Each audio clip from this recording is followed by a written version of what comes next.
రామాయణంలో సీతమ్మ ఒక కథ చెప్తుంది. అందులో అంటుంది, ఒకానొక చెట్టు మీద ఒక భల్లూకం పడుకుని ఉంది. ఆ చెట్టు పక్క నుంచి ఒక మనిషి వెడుతున్నాడు. వెనక నుంచి పెద్ద పులి అరిచి తరువుకొచ్చింది. అతను వెంటనే గబగబా ఈ చెట్టు మీదకి ఎక్కాడు. పైన భల్లూకం ఉంది. పైన భల్లూకం తినేస్తుంది, కిందకొస్తే పులి తినేస్తుంది. అతను వణికిపోతూ చెట్టు మీద కూర్చున్నాడు.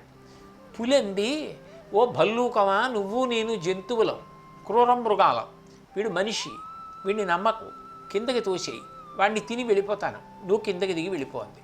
అంటే భల్లూకం అంది, వాడు తెలిసో తెలియకో నేనున్న చెట్టు మీదకి వచ్చాడు, అంటే నా ఇంటికి వచ్చాడు, రక్షించడం నా కర్తవ్యం, నేను కిందకి తొయ్యనంది. కొంతసేపు అయిపోయిన తర్వాత ఈ మనిషి బడలిపోయి భల్లూకం ఒళ్ళో తలపెట్టుకు పడుకున్నాడు.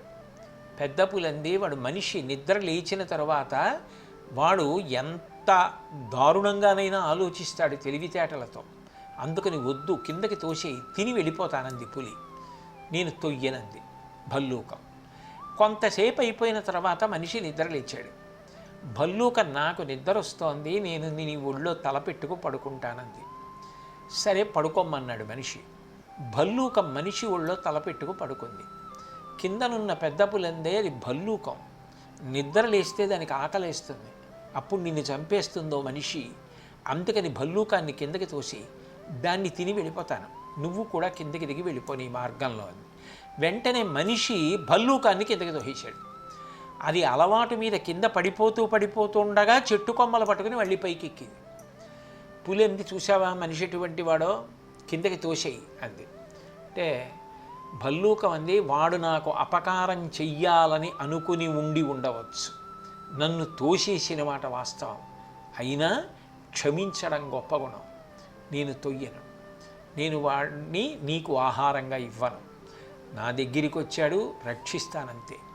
సీతమ్మంది ఈ కథ చెప్పి, ఒక భల్లూకం అంత మర్యాద పాటించింది, అపకారం చేసిన వాడికి ఉపకారం చేయడానికి ముందుకొచ్చింది, నేను చెయ్యొద్దా అని అడిగింది రామాయణంలో.